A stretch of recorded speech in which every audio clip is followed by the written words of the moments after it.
here to wish you a great new week, and I hope everyone has survived their time with family, friends, and turkey.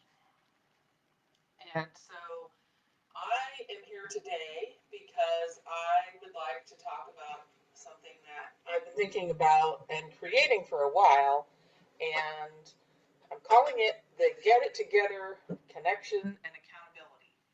And this is so important and valuable because I believe that that is what helped me move through so many things in my life is getting connected and getting accountability. And if you've ever struggled with feeling like you're worthy or valuable or okay, then this is for you. And this is why I'm talking about it because it's so needed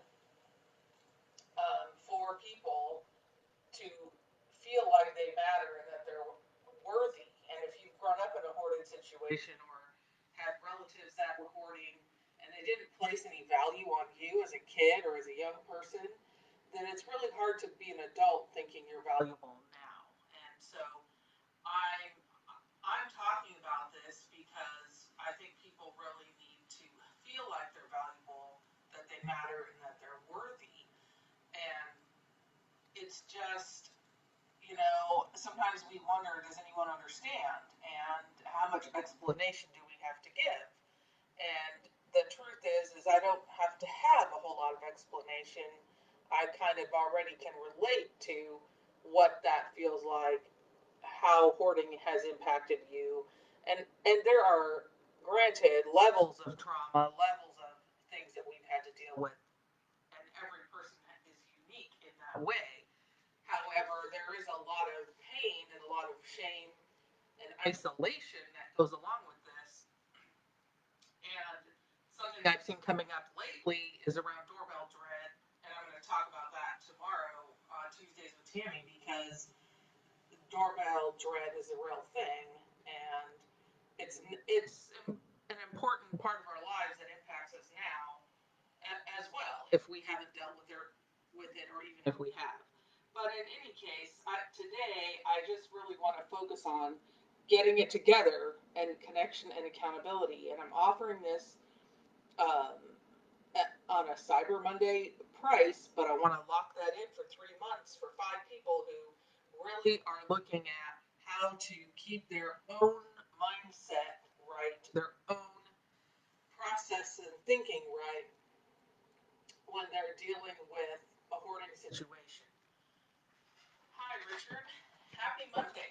I'm talking about what I'm calling Get It Together Connection and Accountability. And I've designed this for people who have survived a hoarded home and who maybe are dealing with hoarding parents now or are dealing with any issues that are resulting from growing up in a hoarded home. And I want people to know that they're valuable and worthy and that they matter because it's so easy to be pulled into situations again feeling like you don't.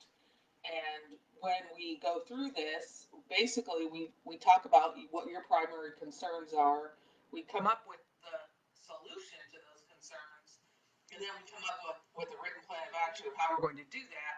And then we'll have weekly calls where we are checking in, finding out how it's going, and redirect you into a positive way.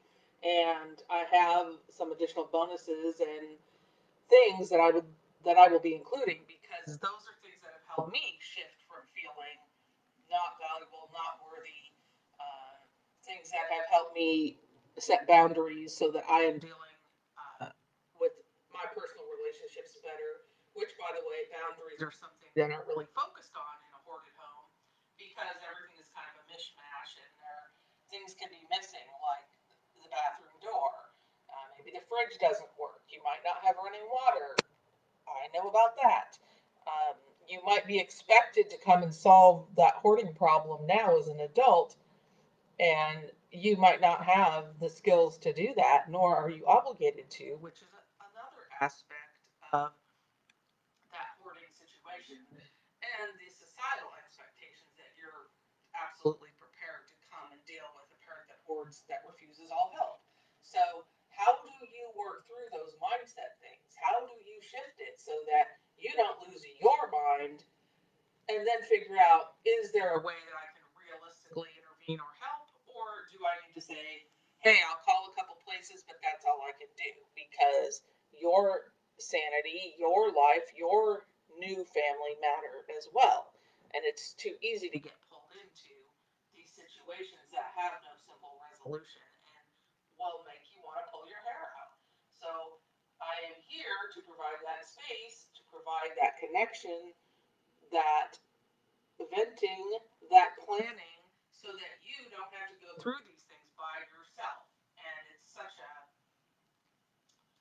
underlying theme where a lot of people like me who grew up in a hoarded home felt like we were the only ones. And you're not. There are 19 million people in the USA alone that have a hoarding problem. And if that person that hoards only impacts one person, that's a huge amount of numbers of people that are struggling through this. And unless we talk about it, unless we provide a space, unless we figure out ways to intervene better and earlier, it's going to be an ongoing problem. But I mean intervening earlier for ourselves so we don't lose any more of our lives to the hoard, so that we don't spin our wheels losing our minds because someone needs help but refuses help. And I want people to know that they are not dealing with this by themselves, and therefore I would love to connect. I'd love to share more info. Please message me here if you like, or you can send me an email at homesareforliving@gmail.com. You can also check out my website, homesareforliving.com, and that has some resources and uh, a link to my podcast and things like that.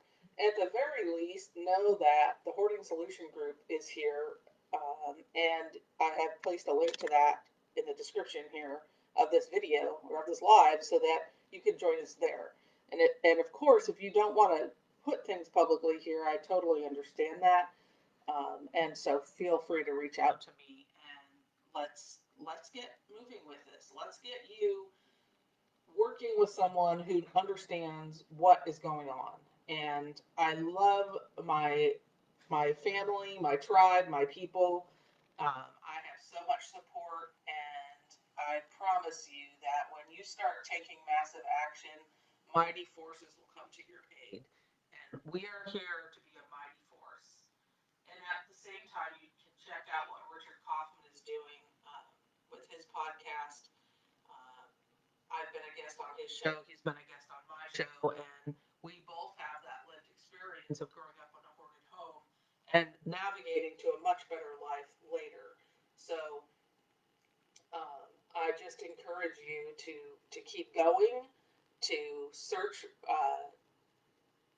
for the resources you need to be okay and better, and you can also search by the hashtag YLITH, which is youth living in the hoard, and also hashtag AKOPTH, which is adult kids of parents that hoard. And I just am happy to connect with folks, and I really would love to see people engaged and working with me for this 3 month period because I believe that once you start to know what you are dealing with, you can handle yourself better. And hi, I see Lisa stopping by here, and she has Office Allies, virtual assistant, and a great resource as well if you're looking for any kind of help with those kind of things. So I'm going to wrap this up here, but I thank you for stopping by, and if you watch this later and would like to connect, please feel free to do so. All right, I wish you a great Monday, a great week, and Merry Christmas and Happy Holidays as we move into the next fun season of 2020.